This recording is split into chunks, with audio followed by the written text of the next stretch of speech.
Assalamualaikum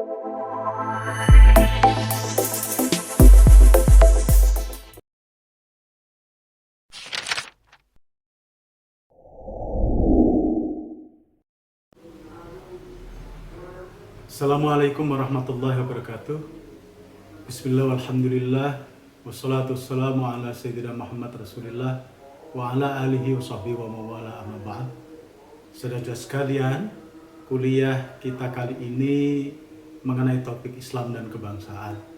Dalam kuliah ini saya akan membagi 3 bagian kuliah kita. Yang pertama membincang mengenai paradigma atau manhaj, bagaimana para ulama muslim, para intelektual, wabil khusus para fuqaha fikih siyasah di dalam melihat dan memandang masalah politik dan kenegaraan.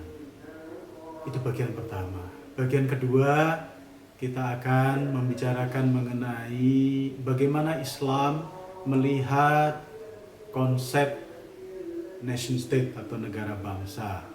Bagian ketiga, kita akan membahas mengenai bagaimana pandangan dan hubungan antara Islam dengan Pancasila. Kita mulai bahasan pertama tentang yang saya sebut sebagai paradigma atau manhaj itu. Mayoritas ulama di dunia Islam, termasuk jumhur ulama di Indonesia, memandang bahwa masalah politik atau sistem politik, nizam siasi, itu dengan cara yang lebih proporsional. Bahwa masalah politik adalah masalah agama yang bersifat cabang atau furuk, bukan masalah pokok, jadi bukan masalah usul. Sehingga masalah politik dan kenegaraan merupakan bahasan ilmu fikih, bukan ilmu kalam, bukan masuk dalam ranah akidah. Soal politik dan kenegaraan dengan demikian tidak menyebabkan seseorang berubah statusnya dari muslim menjadi kafir atau murtad. Tidak. Sehingga para ulama tidak memandang masalah politik itu dengan cara yang dogmatis. Dia lebih rasional dengan pendekatan atau metode istinbati, ya, dengan perangkat penggalian hukum agama yang analitis, metodologis, berdasarkan perspektif hukum fikih. Maka masalah politik dan kenegaraan dikategorikan sebagai wilayah ijtihadiyah, yaitu wilayah pemikiran para ulama, sehingga tidak dipandang sebagai kebenaran yang absolut, tidak absolut sifatnya. Itulah mengapa sistem politik di dunia Islam itu lentur, tidak tunggal dan tidak seragam. Sistem politik saat ini ya di masing-masing negara itu disesuaikan dengan ijtihad para ulama di negara tersebut. Sebagai contoh misalnya para ulama di Indonesia, ya, memandang sistem pemerintahan apapun, bentuknya apapun, itu tidak menjadi masalah asal memenuhi prinsip dan tujuan pemerintah berdasarkan teori fiqh siyasah atau fikih siyasah. Teori ini yang menjadi acuan. Oleh karenanya, ulama Nahdlatul Ulama, NU, Muhammadiyah, MUI, dan ulama ormas Islam yang lain juga menjadikan parameter fiqh siyasah ini untuk menetapkan apakah sebuah negara telah memenuhi koridor syar'i atau belum. Jadi parameter yang dipakai, ya, sebagaimana ditetapkan oleh para ulama, apakah negara itu memiliki kemampuan untuk menjalankan fungsi khirasatud dini atau belum, kemampuan memelihara agama. Sejauh sebuah negara bisa menjamin terlaksananya ajaran agama, baik soal peribadatan, pendidikan, dakwah, dan memberikan keamanan bagi aktivitas keagamaan, peribadatan, maka negara itu sudah dinilai dan diposisikan sebagai negara syar'i. Itu yang pertama. Yang kedua, parameter kemampuan mengelola kepentingan kemaslahatan rakyat. Siasatud dunia. Jika sebuah pemerintahan mampu menjalankan kewajiban terhadap rakyatnya, semisal memberikan perlindungan, keamanan, bisa menjaga dari kerusakan, dan bisa mewujudkan kemaslahatan umum, masalihur ra'iyah, juga bisa menegakkan keadilan dan sanggup mensejahterakan dan memakmurkan rakyatnya, ya, lahir batin dunia akhirat, maka dia sudah masuk dalam kategori syar'i.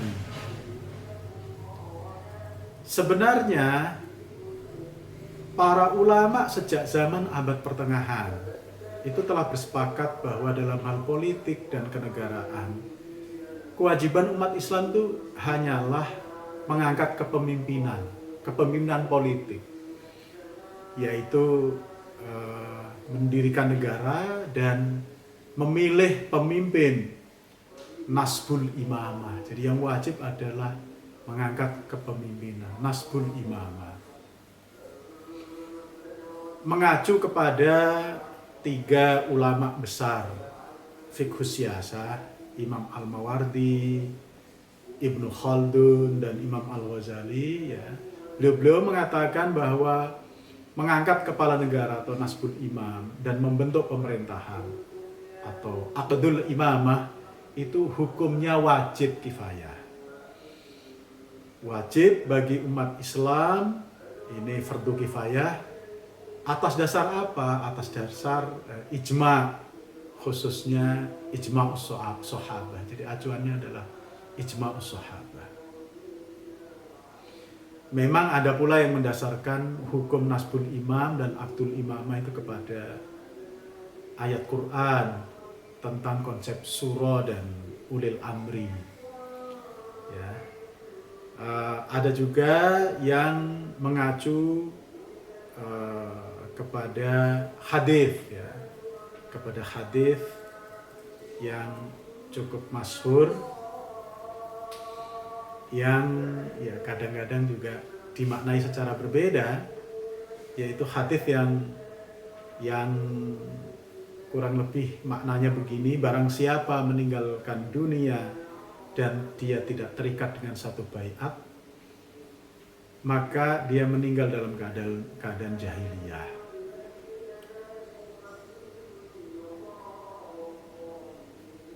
Ini menjadi dalil atau acuan Imam Al-Mawardi di dalam menetapkan wajibnya nasbul imamah. Berbeda dengan misalnya Hizbut Tahrir yang menjadikan dalil ini sebagai dasar wajibnya mendirikan khilafah. Jadi ada perbedaan pemaknaan di sini.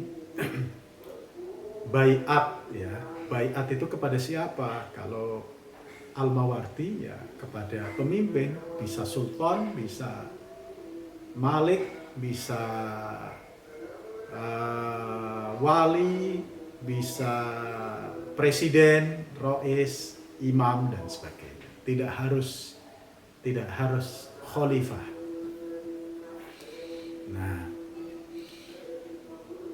Imam Al-Mawardi menjelaskan lebih jauh, juga Ibnu Khaldun dan Al-Ghazali juga, ya.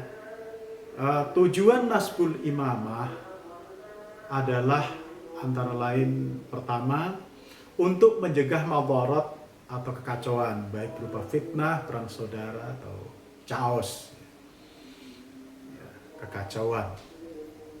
Dan yang kedua, adanya kepemimpinan politik atau pemerintahan merupakan prasyarat terlaksana kewajiban agama, yakni terjaganya keamanan, sehingga rakyat bisa menjalankan kewajiban agama, ibadah-ibadah agama dengan tanpa gangguan. Dan yang ketiga, tujuannya adalah agar hukum syariat itu bisa terlaksana. Karena adanya aspek yang penegakannya itu memerlukan peran imam, peran wali, peran ulil amri, juga dalam hal penegakan keadilan. Jadi pemerintahlah yang memutus satu perkara, baik melalui qadhi atau melalui otoritas hakim.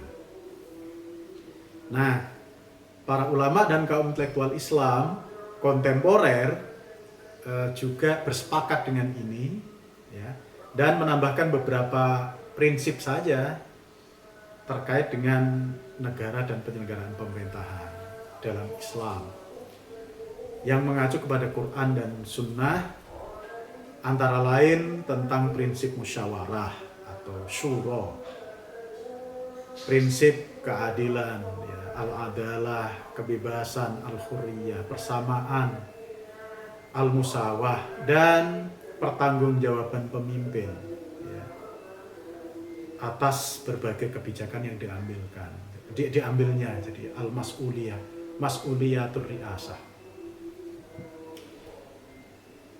Saudara-saudara sekalian,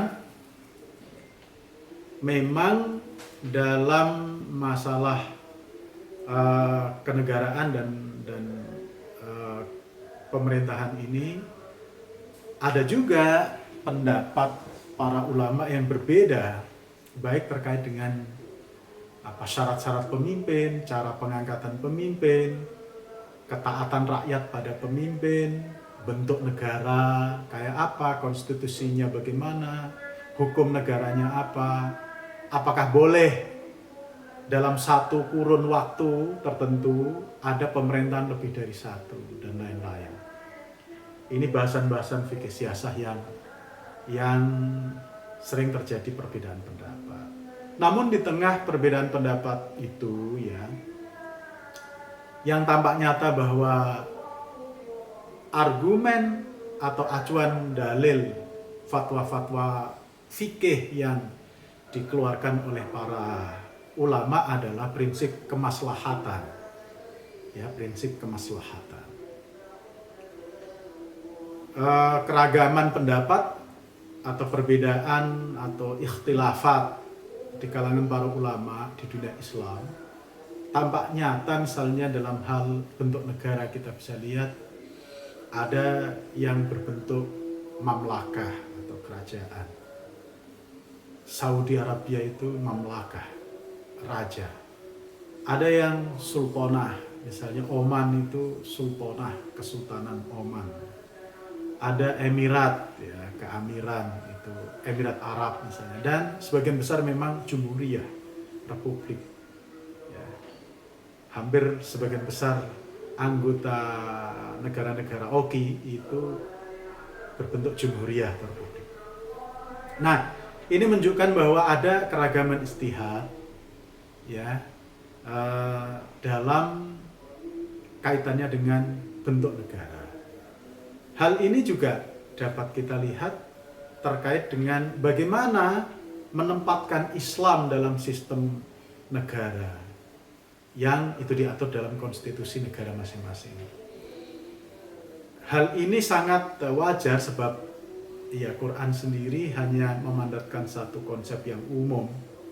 Jadi suatu konsep yang umum saja, yakni syura dan ulil amri, tanpa ada penjelasan detail operasionalnya, sehingga perbedaan-perbedaan ini menjadi wajar adanya. Kalau kita lihat untuk saat ini setidaknya terdapat 4 tipe, ya, negara-negara muslim menurut pengakuan terhadap konstitusinya.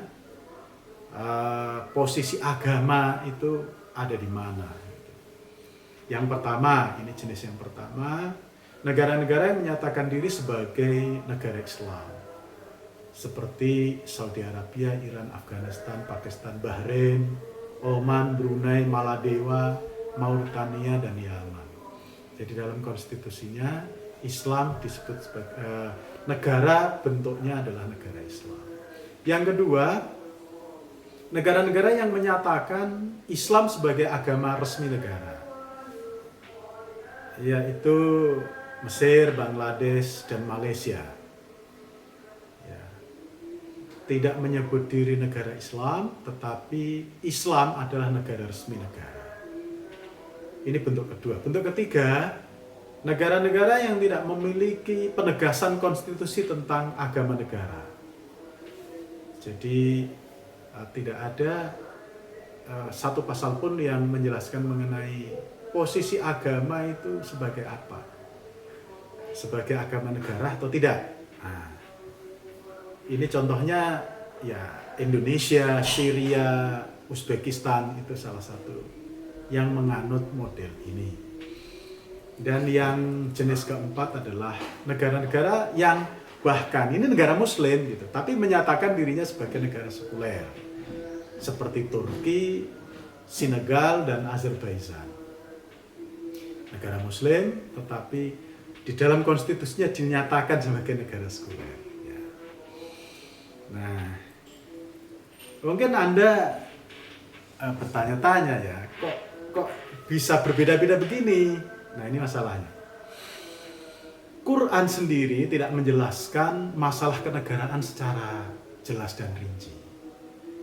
Jadi, sebagaimana tadi sedikit diulas, Quran hanya memuat petunjuk umum saja tentang prinsip-prinsip, nilai-nilai, dan norma pelaksanaan pemerintahan. Selain itu, kalau kita bolak-balik ya, hadis-hadis tentang sunnah Rasulullah juga tidak menyediakan penjelasan dan rincian tentang sistem negara dan bagaimana pelaksanaannya. Bahkan untuk hal-hal yang krusial ya, yang penting di dalam bahasan politik seperti suksesi kekuasaan itu juga tidak diatur. Sehingga kita lihat dalam sejarah Islam, suksesi kekuasaan setelah Rasulullah wafat itu tidak diatur. Rasulullah tidak menentukan dengan pasti siapa yang menggantikan beliau. Rasul tidak menjelaskan secara jelas gitu pergantian jabatan kepemimpinannya itu bagaimana. Beliau tidak memberikan syarat-syarat yang harus dipenuhi pengganti beliau. Jadi tidak menunjuk orang, tidak menjelaskan tentang cara, dan tidak memberikan isyarat syarat-syarat yang harus dipenuhi sebagai pengganti gitu ya.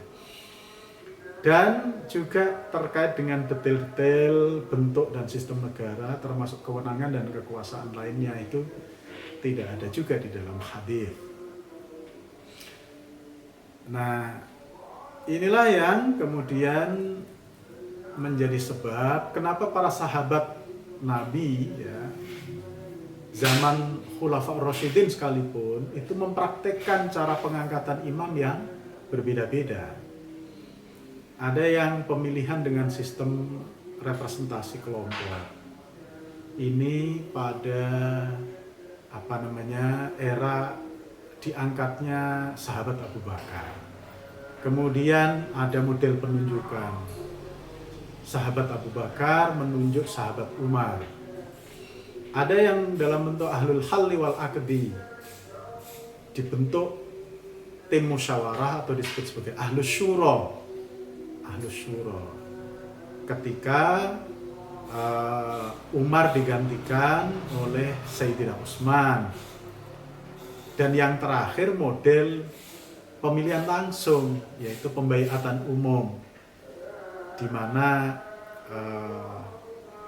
warga Muslim waktu itu menyatakan dukungannya kepada imamnya, yaitu Sayyidina Ali.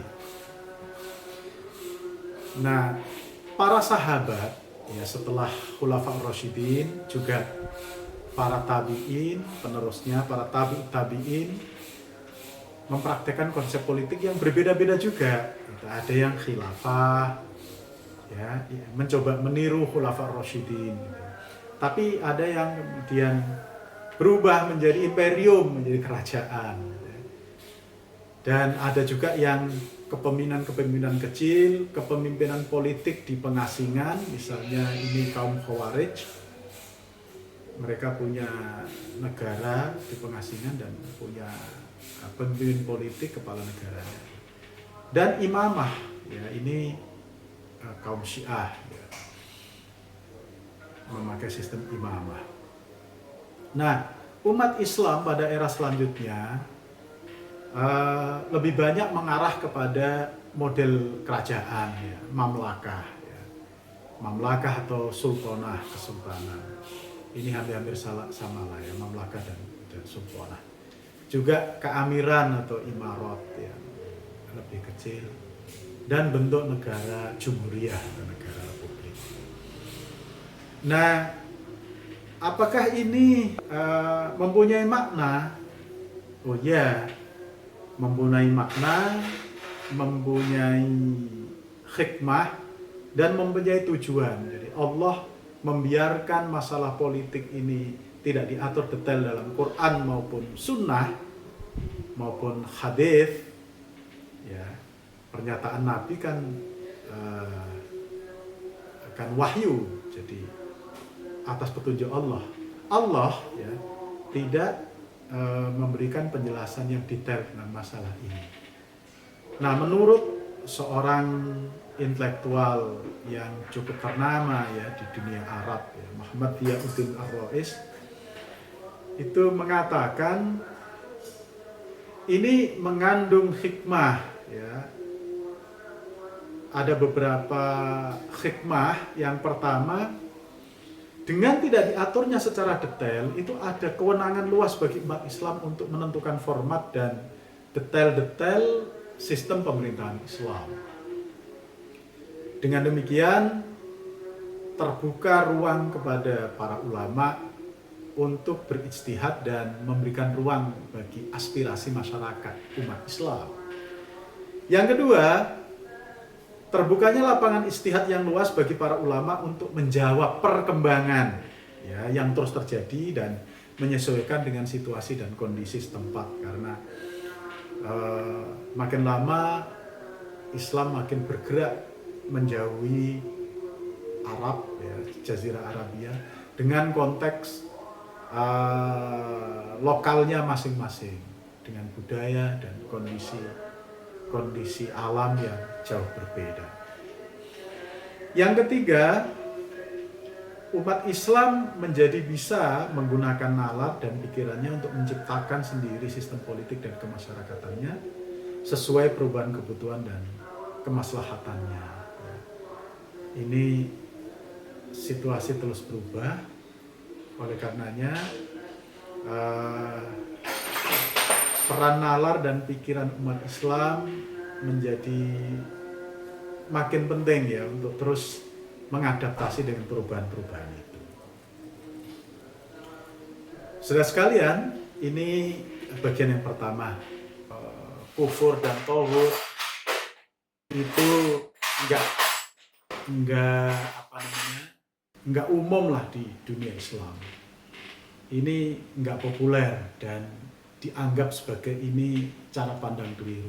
Sebab dengan ya menggunakan logika ketentuan hukum normatif fikih politik saja, ya sebagaimana kita lihat di atas, maka model Sayyid Qutb maupun Khilafah al-Hati ya kita anggap sebagai hasil ijtihad yang tidak mutlak kebenarannya, tidak absolut, ya karena ya sama-sama ijtihad gitu. Karenanya tidak wajib diikuti oleh seluruh umat Islam. Jadi kalau ada klaim yang mengatakan semua umat Islam wajib berbaiat kepada khilafah, itu ya ijtihad mereka saja gitu. Itu tidak wajib diikuti.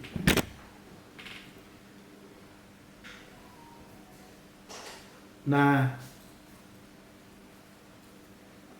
dalam hal ini juga kita bisa kemukakan bahwa persoalan bentuk ya tatanan politik dan pemerintahan dalam konteks negara bangsa ya. Misalnya tentang hubungan antar wilayah politik Islam yang ternyata tidak tunggal itu ya, banyaknya kepemimpinan politik Islam yang tidak tunggal itu realitas gitu. Itu nyata gitu ya, terpisah-pisah menjadi negara-negara bangsa dengan keragaman dan pluralisme bentuk pemerintahannya, yaitu realitas. Dan kenyataannya umat Islam saat ini terhimpun dalam 57 negara dan semuanya diakui sebagai negara Muslim, anggota organisasi kerjasama Islam. Nah, pertanyaan misalnya yang dilontarkan, apakah ada kewajiban hukum ya, bahwa entitas politik umat Islam itu hanya satu gitu ya? Apakah wajib bahwa umat Islam itu harus tunduk kepada satu otoritas negara dan otoritas kepemimpinan? Nah, kalau kita melihat membuka-buka kitab-kitab klasik ya fikih siasah, memang ada perbedaan pendapat. Sebagian pendapat mengatakan bahwa kepemimpinan umat Islam itu haruslah tunggal. Ini disampaikan oleh ulama salaf ya, abad pertengahan ya, Imam Nawawi, yang mengatakan kepemimpinan umat Islam itu harus satu, harus tunggal. Ya kita ingat memang waktu itu kekhilafahan Umayyah dan Abbasiyah itu masih real ya. Imam Nawawi misalnya mengacu kepada ijma' sahabat dan praktek pada masa Khulafaur Rasyidun bahwa pada saat itu ya kepemimpinan satu ya, kekhalifahan itu sebagai pengganti, sebagai penerus fungsi dan peran kenabian Rasulullah SAW. Jadi landasannya adalah praktek pada masa khilafah, mulai dari Abu Bakar sampai Utsman, karena ketika masuk ke khilafah Ali itu sudah ada lebih dari satu kepemimpinan. Oleh karena itu ulama yang lain mengatakan boleh kok membuat imamah yang berbeda gitu ya, untuk wilayah yang berbeda gitu. Nah, ini juga mengacu pada sunnah sahabat. Pada masa era Khilafah Ali bin Abi Thalib itu sudah ada dua kepemimpinan ya, yang satu di Madinah kemudian pindah ke Kufah, yaitu kepemimpinannya Sayyidina Ali, dan kepemimpinannya Muawiyah yang berpusat di Damaskus, Syria. Ya, itu sudah dua itu. Nah, berdasarkan pada fakta inilah, maka ulama yang lain mengatakan boleh kok lebih dari satu gitu. Misalnya Imam Al-Qurtubi ya, dalam kitab tafsirnya Al-Jami' li Ahkamil Quran misalnya, dengan mendukung bahwa boleh lebih dari satu, dengan tambahan argumen bahwa adanya dua imam di dua wilayah berbeda itu masing-masing lebih leluasa untuk bisa mengurusi dan menyelesaikan persoalan umat di wilayahnya. Jadi makin banyak makin efektif, kira-kira begitu. Yang kedua, menurut Imam Al-Qurtubi, mengacu kepada kenabian ya. Konsep kenabian di dalam Islam itu ada fakta bahwa Allah mengutus dua nabi dengan otoritasnya masing-masing pada waktu yang sama. untuk wilayah yang berbeda. Jadi kalau nabi saja bisa lebih dari satu, kenapa pimpinan tidak? Gitu. Kiasnya begitu. Jadi keberadaan nabi di satu wilayah atau umat tertentu tidak membatalkan misi nubuah nabi yang lain.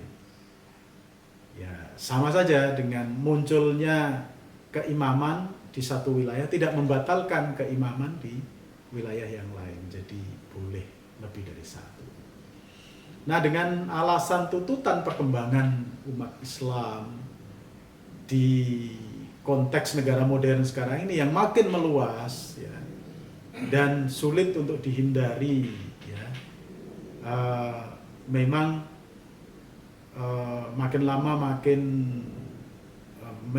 menjauh ya dengan perbedaan kultur wilayah dan seterusnya. Itulah sebabnya melebarnya wilayah umat Islam itu juga menjadi pertimbangan dari Imam Asy-Syaukani misalnya yang mendukung bolehnya adanya 2 atau lebih imam di wilayah yang berbeda dalam waktu yang bersamaan. Jadi klaim pendukung khilafah bahwa imamah tunggal, kekhilafahan tunggal bagi umat Islam itu wajib hukumnya, itu keliru ya. Itu telah terbantahkan. Saudara sekalian,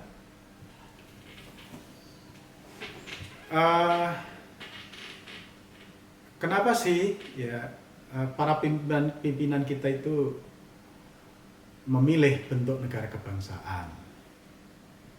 Ya kalau kita lihat dari pemikiran-pemikiran yang bisa kita baca, mereka melihat ada hal-hal positif yang kompatibel atau sesuai dengan misi Islam, yaitu kemaslahatan bersama. Jadi negara kebangsaan itu lebih efektif untuk mencapai kemaslahatan bersama dan juga terutama umat Islam ya. Ya, antara lain bahwa negara kebangsaan itu tidak anti agama kan, jadi tidak sekular ya, tetapi juga mementingkan religiusitas dan tidak abai pada agama ya, apalagi memusuhi agama. Jadi para founding fathers kita berpikir begitu, bahwa nggak apa-apa kita tidak memilih negara agama, negara Islam gitu, tetapi negara kebangsaan kita itu negara yang religius, tidak abai pada agama dan tidak kontra terhadap agama, tidak anti agama. Itu pertama. Yang kedua, nation state itu berlandaskan kedaulatan rakyat. Jadi kalau mayoritas penduduknya adalah umat Islam, maka ya nanti kepentingan umat Islam lah yang akan disuarakan di dalam proses bernegara dan berpemerintahan. Dengan demikian aspirasi umat Islam sebagai mayoritas akan terakomodasi dalam kebijakan dan keputusan negara. Itu di satu sisi. Nah di sisi lain ya, karena sistemnya adalah kedaulatan rakyat, kita menggunakan prosedur demokrasi ya, maka meskipun ada umat Islam yang mayoritas ya, yang akan lebih banyak diakomodir aspirasinya, tetapi kan mayoritas tetap terwakili, minoritas tetap terwakili, minoritas tetap dijaga hak-haknya. Karena dalam prinsip demokrasi itu ya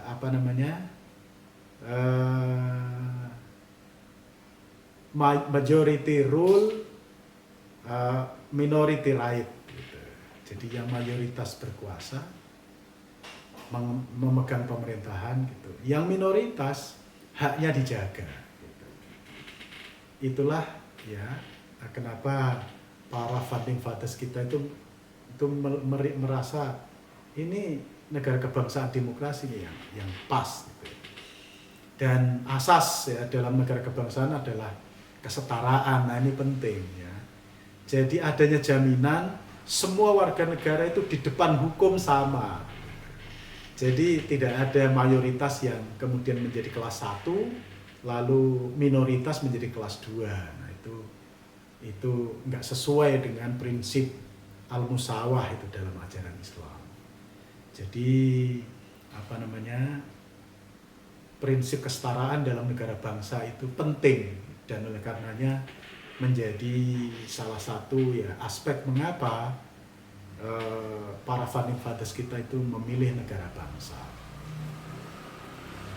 Nah, ciri lain ya kedaulatan negara bangsa itu ya menganut kedaulatan hukum.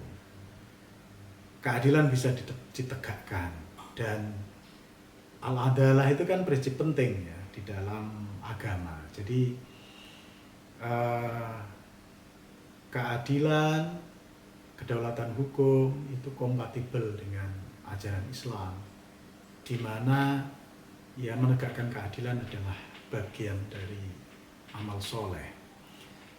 Jadi asas-asas demokrasi yang ada dan embedded ya menjadi satu tubuh itu dalam konsep nation state itu kompatibel dengan Islam, termasuk soal asas mas'uliyatur ri'asah, pertanggungjawaban atau akuntabilitas penguasa. Jadi penguasa itu tidak boleh otoriter, itu ajaran Islam. Penguasa tidak boleh totaliter, tidak boleh zalim.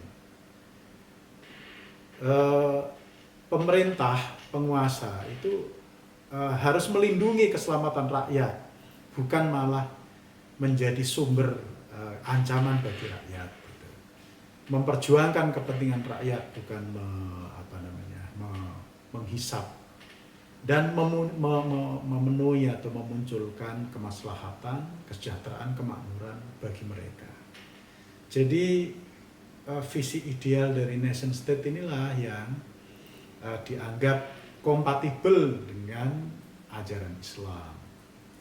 Oleh karenanya para founding fathers kita itu memilih konsep ini, dan spirit yang mengikuti ini kan persatuan dan kerukunan bangsa. Jadi pada saat itu memang kita dalam situasi dijajah, kita harus merdeka, dan kalau mau merdeka harus bersatu. Begitu juga saat ini ya, ketika kita sudah menjadi negara merdeka, kita bisa tetap utuh sebagai bangsa, bisa maju, bisa membangun itu kalau rukun dan bersatu. Oleh karenanya spirit persatuan inilah yang juga menjadi aspek penting kenapa kita memilih negara bangsa bukan negara agama tertentu. Oleh karenanya spirit ini terus dihidup-hidupkan ya, oleh para ulama dan para tokoh Islam. Konsep tri-ukhuwah misalnya, ukhuwah Islamiyah, persaudaraan sesama umat Islam. Berbagai organisasi dan kelompok Islam, madzhab Islam yang berbeda-beda itu harus bersatu. Ukhuwah watoniyah, persaudaraan setanah air, apapun sukunya, bangsanya, agamanya, kita harus bersatu. Ukhuwah basyariyah, ras apapun dia, bangsa apapun dia, kita harus membangun perdamaian. Jadi ukhuwah basyariyah. Nah, bagi umat Islam ketiga jenis ukhuwah tadi itu, tri-ukhuwah itu tidak bisa dipisah-pisahkan. Jadi ukhuwah Islamiyah, ukhuwah watoniyah, dan ukhuwah basyariyah itu harus saling menguatkan karena memang semuanya bersumber dari landasan yang sama, yaitu ajaran Islam. Saudara sekalian, jelaslah bahwa Islam mengajarkan persaudaraan, kerukunan, dan hubungan yang baik antar sesama manusia, yang kemudian dikenal dengan konsep hablum minan nas ya. Jadi manusia dengan jenis, etnis, agama yang bermacam-macam itu harus berhubungan baik sebagai sesama manusia. Nah, lebih dari itu semua, pada dasarnya para ulama menyadari bahwa umat Islam itu berada di tengah-tengah kehidupan masyarakat Indonesia yang plural.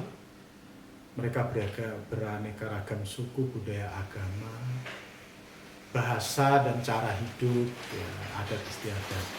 Sehingga realitas ini dipahami dengan semangat dan kepedulian, kesamaan visi sebagai anak bangsa. Jadi spirit ini kemudian disimpulkan dalam sebuah konsep, ada ruhut tadayun, ya, semangat keagamaan. Jadi bangsa Indonesia itu religius. Ruhul watoniyah, bangsa Indonesia itu cinta tanah air, punya punya spirit kebangsaan yang tinggi. Ruhut ta'adudiyah, kita juga sadar bahwa perbedaan ini itu realitas dan oleh karenanya harus dihormati. Dan yang terakhir adalah ruhul insaniyah, jadi semangat menghargai harkat kemanusiaan. Nah, spirit berbangsa inilah yang tumbuh dari ajaran Islam yang menguatkan konsep dan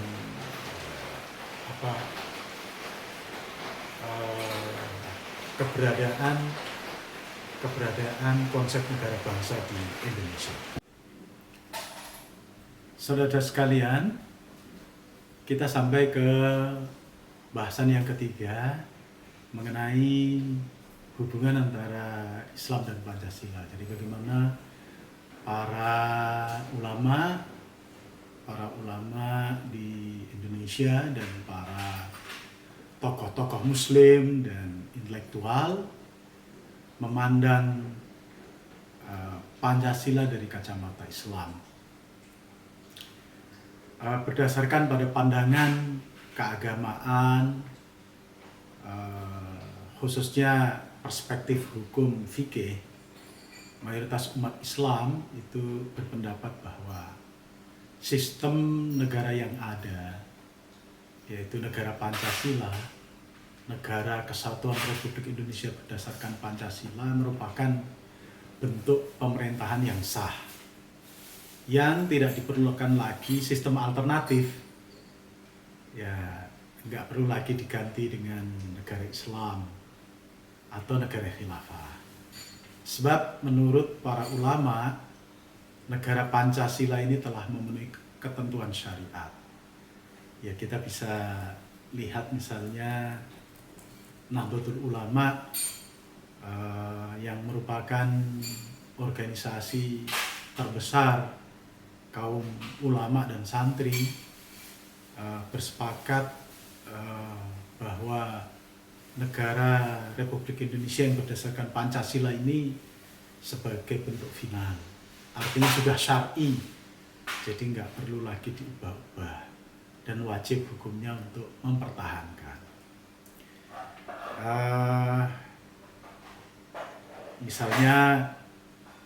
Misalnya lagi pendapat para tokoh, ya, Pak Kiai Said Agil Sirot misalnya sering menyebut negara Republik Indonesia ini sebagai Darussalam atau negara damai.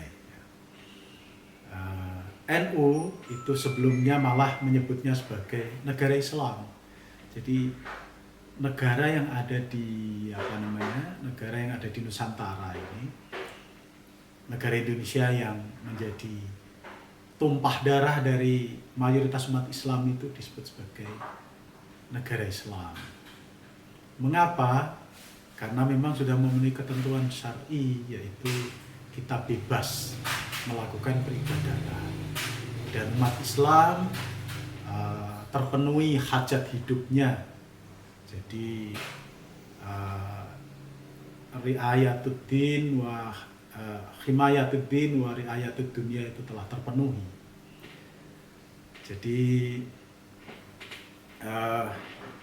pengakuan terhadap negara Pancasila sebagai negara syar'i itu telah menjadi jamak. Ya. Misalnya lagi Kiai Ma'ruf Amin menyebutnya sebagai Darul Mu'ahadah atau Darul Mitsaq. Jadi negara kesepakatan atau negara perjanjian yang harus dihormati.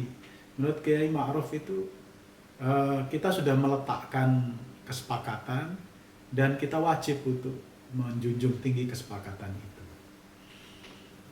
Jadi negara ini sudah Islami menurut Kiai Ma'ruf. Jadi sama kafahnya lah dengan negara-negara yang lain yang menyebut dirinya negara Islam. Ya. Perbedaannya hanya pada bahwa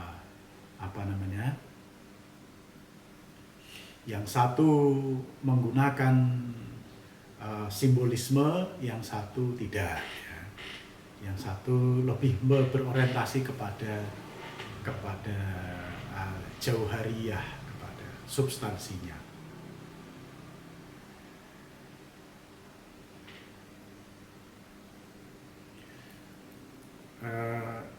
Istilah yang dipakai oleh Kiai Ma'ruf Amin itu begini. Jadi kalau Indonesia ini daulah Islamiyah ma'al mitsaq gitu. Jadi negara Islam dengan kesepakatan. Kesepakatan dengan siapa? Dengan agama yang lain. Untuk apa? Untuk tidak memasang simbol-simbol. Gitu. Nah, sementara Saudi Arabia dan yang sejenisnya Iran itu daulah Islamiyah bila al-mitsaq. Jadi negara Islam tanpa kesepakatan, memang tidak bersepakat dengan yang lain. Nah, contoh lain, Muhammadiyah menyatakan ya bahwa keberadaan negara Pancasila itu telah juga memenuhi ketentuan syariat, sah menurut Islam. Muhammadiyah menyebutnya sebagai Darul Ahdi Wasyahadah. Darul Ahdi Wasyahadah. Kurang lebih konsepnya sama dengan Pak Kiai Ma'ruf Amin ya. Ini adalah negara perjanjian, negara kesepakatan perjanjian dan negara persaksian karena kita sudah meletakkan janji bersama-sama, kita sudah bersaksi bahwa Indonesia ini adalah negara yang maslahah untuk semua. Jadi dalam dokumen resmi Muhammadiyah menegaskan bahwa NKRI dengan Pancasilanya itu selaras dengan nilai-nilai Islam dan bisa mengantar tercapainya cita-cita umat Islam, yakni baldatun thayyibatun wa rabbun ghafur. Saudara sekalian, mari kita lihat apa sih peran Pancasila. Nah, tentu Pancasila pertama-tama diletakkan sebagai dasar negara. Dia adalah prinsip-prinsip pokok di dalam hubungan berbangsa dan bernegara. Jadi dengan dasar 5 sila ini Indonesia adalah negara yang religius. Ya. Dia negara bangsa, negara yang berdasarkan pada nation, ya, bukan pada satu kultur, satu budaya, satu agama, atau satu ras saja. Jadi Indonesia bukan negara Jawa, ya. Dan menjunjung tinggi kemanusiaan, jadi humanisme. Jadi humanisme, kemanusiaan adalah dasar negara, sama seperti persatuan, kebangsaan, ya, dan religiusitas. Juga prinsip demokrasi, musyawarah. Ya, kita adalah negara demokrasi, negara bermusyawarah dan keadilan, ya, keadilan sosial, social justice. Pancasila juga bisa dimaknai sebagai kesepakatan tadi itu, sebagai kontrak sosial. Jadi Pancasila merupakan norma-norma yang menjadi titik temu disepakati sebagai dasar kehidupan sosial dan kenegaraan semua anak bangsa. Ya, kalau di kiaskan gitu samalah dengan Magna Carta atau Bill of Rights.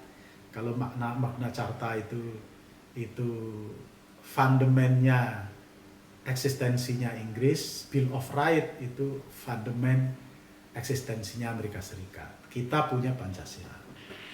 Jadi ini menjadi titik temu ya yang menjembatani, yang menjadi kesepakatan kontrak sosial, menjembatani segala perbedaan. Jadi kalau Pancasila itu diubah ya berakibat pada kemungkinan negaranya akan bubar gitu. Karena Pancasila ini merupakan landasan dari kesepakatan untuk kita bersatu, kontrak sosial. Pancasila juga dilihat sebagai konsep politik atau ideologi negara. Jadi di ruang publik ya, di dalam domain politik itu Pancasila adalah aturan main kita semua.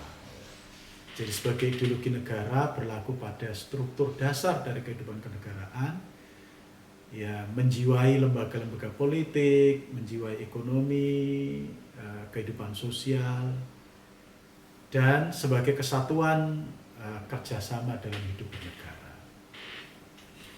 Dengan skema itu, ideologi-ideologi yang ada, ya ideologi kan plural juga di Indonesia, bukan hanya tunggal. Nah itu boleh hidup di dalam domain privat, di kelompok mereka sendiri, di asosiasi mereka sendiri, di lingkungan mereka sendiri, di pagar rumah mereka sendiri. Ya. Itu ideologi-ideologi itu boleh hidup, ya. Diakui dan dilindungi, dihormati negara. Gitu. Tapi ketika nanti sudah di area publik, yang menjadi aturan bersama itu ya Pancasila sebagai ideologi kita semua gitu. Jadi dengan pemahaman begini Pancasila tidak kemudian menjadi bulldozer bagi ideologi lain. Cuman ideologi lain itu area privat gitu. Jadi misalnya ya ideologi yang bersumber dari ajaran agama itu ya dihargai, dilindungi. Tapi berlaku pada area publik, private-nya saja, pendukungnya saja. Itu juga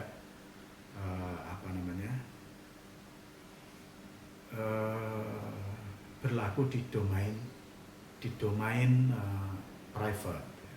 Kalau negaranya ya sosialisme yang bagus-bagus diambil, kapitalisme yang bagus-bagus diambil, kemudian menjadi ideologi Pancasila, ya, itu baru boleh hidup di area publik.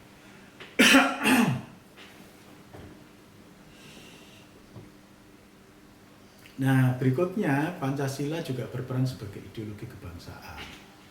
Jadi Pancasila di sini adalah identitas kebangsaan dan keindonesiaan yang menjadi ciri kultural masyarakat Indonesia.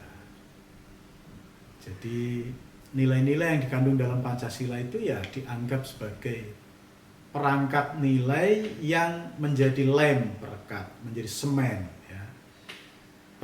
Menjadi semen yang merekatkan hubungan sosial. Dan merupakan juga cita-cita gitu ya. Menjadi religius, menjadi bersatu, menjadi berkemanusiaan, berkeadilan, berdemokrasi itu kan preferensi ideal yang harus diperjuangkan baik dalam bidang sosial, politik maupun budaya. Demikian juga Pancasila sebagai visi dan misi bangsa ya, cita-cita ke depan yang akan diraih ya, itu ya rumusan Pancasila itu. Jadi kalaupun kemudian ada orang mengatakan ya saat ini realitas tidak menunjukkan kesamaan dengan rumusan Pancasila, ya wajar memang Pancasila itu sebagai visi belum tentu bisa dicapai sekarang. Nah oleh karenanya harus terus kita sosialisasikan, kita ajarkan, kita capai, ya, kita wujudkan di dalam realitas kehidupan. Jadi ibarat Pancasila itu sebagai kompas untuk menuju satu tujuan tertentu. Ya. Kalau saat ini belum sampai, ya kompasnya jangan dibuang. Dia berperan sebagai panduan. Ya. Nah, juga ya Pancasila juga sebagai worldview, sebagai Weltanschauung atau cara bangsa ini memandang masa depan. Gitu ya. Saudara sekalian, kok bisa ya umat Islam, tokoh-tokoh Islam menerima rumusan ini? Iya, kita lihat kenyataannya demikian memang. Sebagaimana tercatat dalam lembaran sejarah, tokoh-tokoh Islam baik dari NU Muhammadiyah maupun Syarikat Islam dan lain-lain itu berkontribusi besar di dalam perumusan dasar dan filsafat negara ini.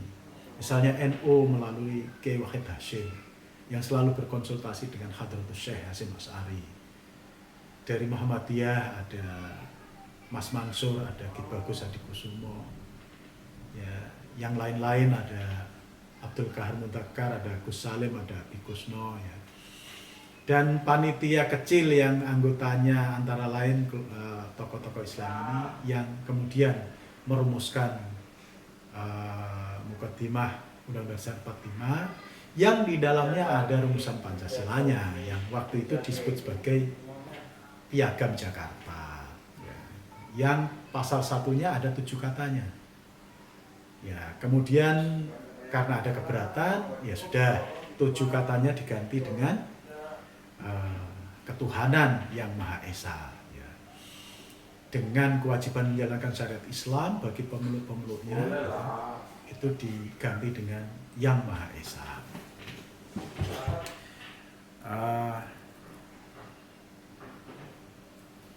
Saudara sekalian,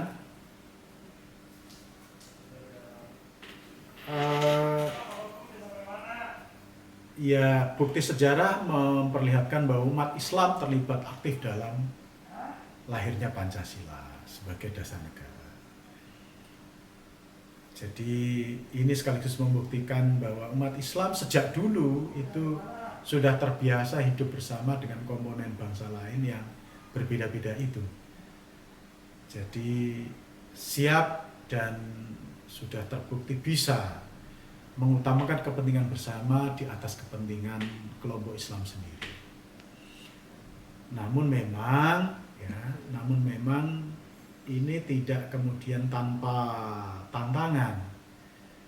Selalu muncul kok wacana-wacana, aspirasi-aspirasi untuk kembali menjadikan Islam sebagai dasar negara. Misalnya ketika perumusan konstitusi di 59 muncul lagi, ya.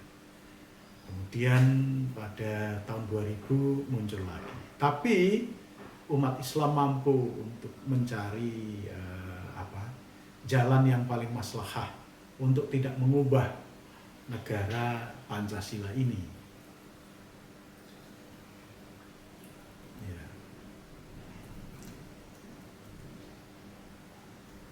Karena begini, saudara sekalian, umat Islam itu berhasil meletakkan pandangannya terhadap Pancasila itu secara proporsional. Jadi kalau di tempat lain ya ideologi negara itu dipertentangkan dengan agama. Ya, misalnya di negara-negara Arab itu sosialisme Arab itu dipertentangan dengan agama.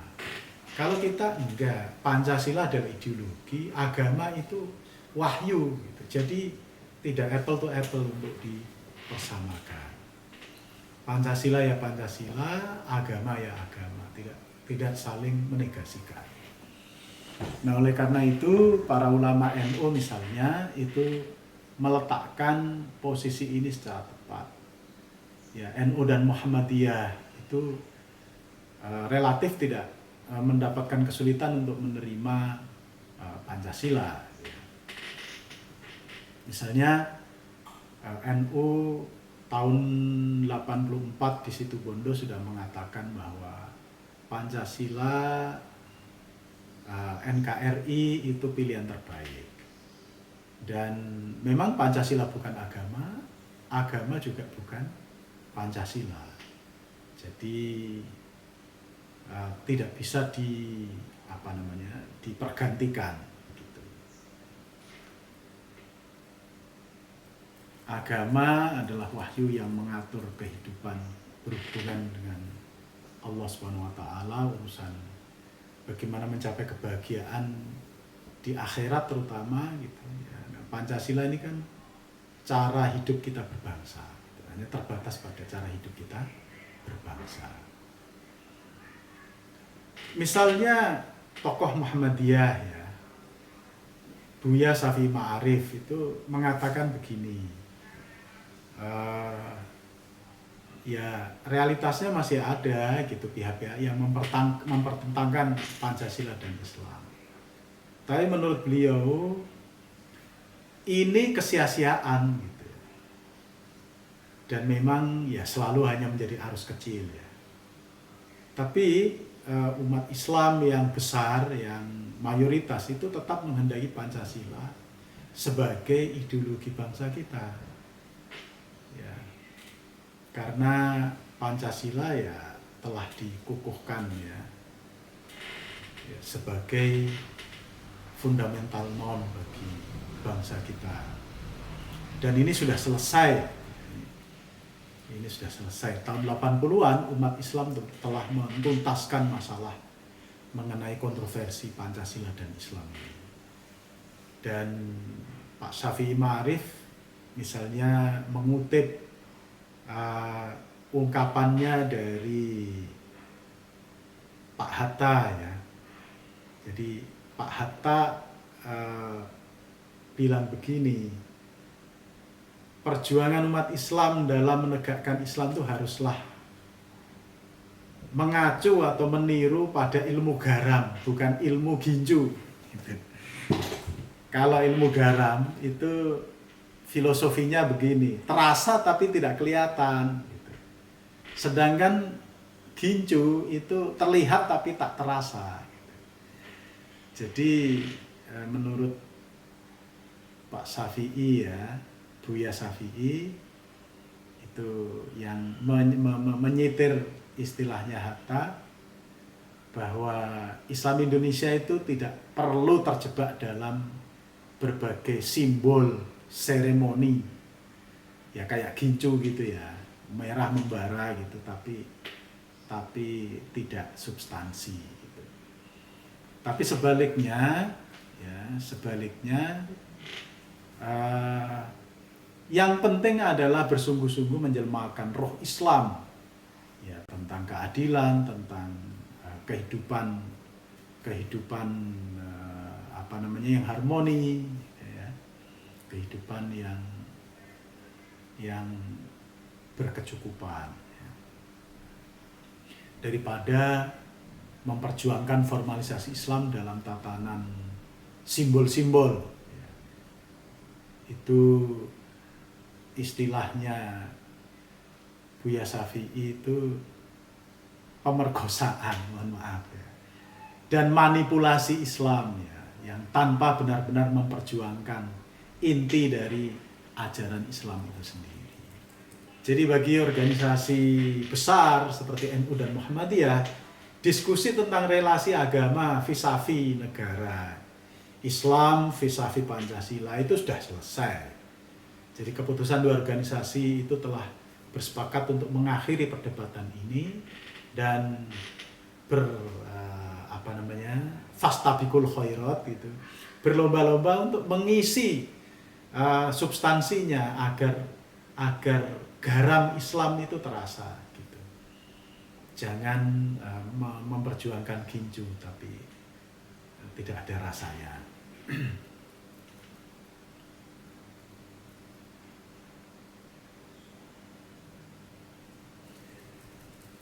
Saya kira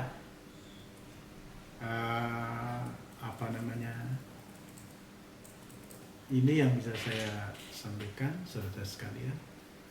Terima kasih, selamat sore. Salam sejahtera bagi kita semua. Wallahu muwaffiq ila aqwamit thoriq. Wassalamualaikum warahmatullahi wabarakatuh.